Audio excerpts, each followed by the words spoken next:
இதில் பார்த்தீங்கன்னா data validation இப்படி போகும். டேட்டா வேலிடேஷன்னா என்னென்னா, இப்போ பார்த்தீங்கன்னா இப்போ இது போல் ஒரு லிஸ்ட்டாக இருக்குது. இப்போது இதில் வந்து நம்ம வந்து என்ன சொல்கிறது, ஒரு தனித்தனியாக நம்ம வந்து பிரித்து பார்க்கணும். இப்போ எக்ஸாம்பிள் பார்த்தீங்கன்னா இப்போ இங்கே ராஜ் இருக்கார், ஓகேங்களா. இந்த இடத்துல வந்து நம்ம டேட்டா வேலிடேஷன் போட்டோம்னா இந்த 3 பேரும் நம்ம இங்கே பார்க்கலாம். இப்போ ஃபர்ஸ்ட் பார்த்தீங்கன்னா இதுக்கு வந்து நம்ம எங்கே போனோம், டேட்டாவில் போகணும். டேட்டாவில் கிளிக் பண்ணிவிட்டு டேட்டா வேலிடேஷன் போகும். டேட்டா வேலிடேஷன் போயிட்டு டேட்டா வேலிடேஷன் கிளிக் பண்ணிங்கன்னா இப்போ எனி லிஸ்ட் வேல்யூ இருக்கும், இதை லிஸ்ட்டுன்னு எடுத்துக்கணும். லிஸ்ட்டுன்னு எடுத்து சோர்ஸ் பார்த்தீங்கன்னா இதை 3மே செலெக்ஷன் பண்ணிக்கணும். ஓகே கொடுத்துடணும்.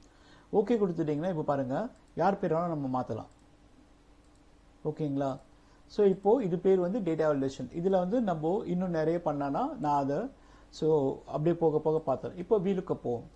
VLOOKUPனா வெர்டிக்கல் லுக்கப். ஒரு டேட்டாவை இப்படி பார்த்தோம்னா அது வெர்டிக்கல் லுக்கப், ஓகேங்களா. இப்போ எக்ஸாம்பிள் பார்த்தோம்னா இப்போது குமாரோடைய நம்ம வந்து செப்டம்பர் மாதம் சேல்ஸை பார்க்கணும்.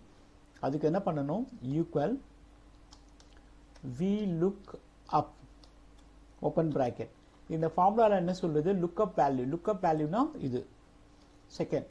தென் டேபிள் அரே. டேபிள் அரே வந்து இந்த டேட்டா ஃபுல்லாக எல்லாமே செலெக்ஷன் பண்ணணும், கமா. மறுபடியும் பார்த்தீங்கன்னா அது எனக்கு காலம் இண்டெக்ஸ் டபுள் கொட்டேஷன் போடணும். டபுள் கொட்டேஷன் காலம் இண்டெக்ஸ் வந்து எந்த காலத்தில் டேட்டா நமக்கு தேவைப்படுது, ஃபர்ஸ்ட் செகண்ட் தேர்ட் ஃபோர்த்தில் இருக்குது, அப்போது 4 கொடுங்க. 4 கொடுத்துட்டு டபுள் கொட்டேஷன் கம்மா. இதில் ட்ரூ ஆர் ஃபால்ஸ்னு கொடுக்கலாம், 0னே கொடுத்துக்கலாம்.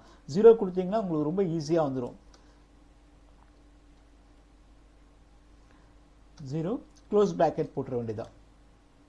இப்போ இது போல வேல்யூன்னு வந்தது என்னன்னா இது ஃபார்முலாவில் தப்பாக இருக்கு. அப்போ நாம் என்ன பண்ணுறோம், ஸோ இந்த இடத்துல போயிட்டு டபுள் கொட்டேஷன் எடுத்துட்டு நான் வெறும் 0 மட்டும் போட்டுறேன். வந்துடுச்சிங்களா. இப்போ பார்த்தீங்கன்னா எப்பவுமே ஃபார்முலாவில் ஏதாவது சின்ன மிஸ்டேக்ஸ் இருந்தாலும் அது ரிஃப்ளெக்ட் ஆகும். இப்போ பாருங்க குமார் வந்து செப்டம்பர் மாசத்துல எவ்வளோ சேல்ஸ் பண்ணியிருக்கான்னு பார்த்தோம். இப்போ ஒவ்வொருத்தரும் நம்ம இங்கேருந்தே பார்த்துக்கலாம், ஏன்னா நம்ம டேட்டா வேலிடேஷன் போட்டுட்டோம். இப்போ பாருங்க செந்திலில் பார்த்துக்கலாம். சுகுமார் ஒவ்வொருத்தரும் இங்கே பார்த்துக்கலாம். ஒவ்வொருத்தரும் இங்கே செப்டம்பர் மாதத்துடைய சேல்ஸை நம்ம இங்கேருந்து பார்த்துக்கலாம். இதுதான் வந்து VLOOKUP, ஓகேங்களா. VLOOKUPல இன்னும் நம்ம போவோம். ஸோ இப்போ இது ஃபர்ஸ்ட் ஒரு சிம்பிளாக ஒரு VLOOKUP பார்த்துருக்கோம். VLOOKUP எதுக்காக பார்க்குறோன்னா வெர்டிக்கல் லுக்கப். அதுக்கு முன்னாடி நம்ம என்ன பார்த்தோம், டேட்டா வேலிடேஷன், ஓகேங்களா.